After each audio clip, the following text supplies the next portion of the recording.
ಎಲ್ಲ ಕಡೆ bomb fix ಮಾಡ್ರು. ಬ್ಲಾಸ್ಟ್ ಆದ್ರೆ ಬಿಲ್ಡಿಂಗ್ ಮಣ್ಣಾಕ್ ಬಿಡ್ಬೇಕು.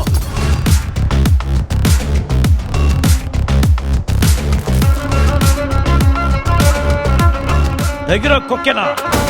ತಗದೋಂ ತಕ ತರಿ ಗಿಟ ತೋಂ ತಕ ತರಿ ಗಿಟ ತಗದೋಂ ತಕ ತರಿ ಗಿಟ ತೋಂ ತಕ ತರಿ ಗಿಟ ಗಿಟ ತಗದೋಂ. ದ್ರೋಣ ಅನ್ನೋ ಒಂದು ತಂಗಾಳಿ ಬೀಸಿ ನನ್ನ ಒಂಟಿತನನ ಓಡಿಸ್ತು. ನಮ್ಮಿಬ್ಬರ ಮೊದಲನೇ ಭೇಟಿನೇ ಜಗಳದಿಂದ ಶುರುವಾಯಿತು.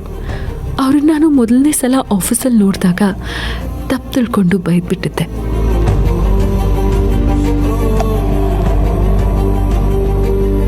ನಿನ್ನ ಕ್ಷಮಿಸೋ ಮಾತೇ ಇಲ್ಲ. ಏನ್ ಹೇಳಕತ್ತೀರಿ? ನಾನು ಯಾರು ಅಂತ ನಿಮ್ಗೆ ಗೊತ್ತಿಲ್ಲ ಅನಿಸ್ತೈತಿ. ನೀನ್ ಯಾರು ಅಂತ ಗೊತ್ತಾಗಿದ್ದಕ್ಕೇನೆ ಕರ್ಸಿದ್ದು.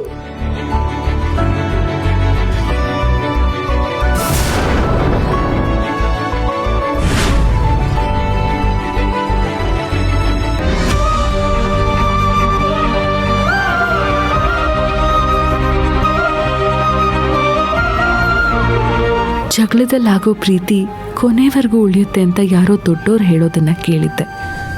ಆದರೆ ಅದು ನನ್ನ ಜೀವನದಲ್ಲೇ ಆಗಿದ್ದು ನೋಡಿ ಒಂದು ಕ್ಷಣ ನಗು ಬಂತು.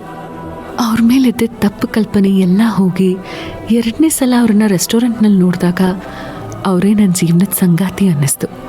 ಅವ್ರ ಜೊತೆ 7 ಹೆಜ್ಜೆ ಇಟ್ಟು 7 ಜನ್ಮದಲ್ಲೂ ಅವರ ಕೈ ಹಿಡಿಬೇಕು ಅನ್ನಿಸ್ತು. ದ್ರೋಣ, ಐ ಲವ್ ಯು ಅಂತ ಪ್ರಪಂಚಕ್ಕೆ ಕೇಳೋ ಹಾಗೆ ಕೂಗಿ ಹೇಳಬೇಕು ಅನ್ನಿಸ್ತು. ಯಾಕೋ ಏನೋ ಗೊತ್ತಿಲ್ಲ, ಅವ್ರನ್ನ ನೋಡಿದಾಗಲೆಲ್ಲ ನನಗೆ ನಮ್ಮಪ್ಪ ಅಮ್ಮ ನನ್ನ ಬಿಟ್ಟು ಹೋಗಿದ್ದಾರೆ, ಅವ್ರು ನನ್ನ ಜೊತೆಗಿಲ್ಲ ಅನ್ನೋ ಯೋಚನೆ ಬರ್ತಾನೆ ಇರಲಿಲ್ಲ. ಆದರೆ ಅವರು ನನ್ನ ಮನೆಗೆ ಬಿಟ್ಟು ಹೋಗುವಾಗ ಅವ್ರ ಮುಂದೆ ಮಾತ್ರ ನನ್ನ ನಗು ಮುಖ ಇರ್ತಿತ್ತು. ಅವರು ಕಣ್ಮರೆ ಆಗ್ತಿದ್ದ ಹಾಗೆ ನನ್ನ ಕಣ್ಣಲ್ಲಿ ನೀರು ತುಂಬ್ಕೋತಿತ್ತು.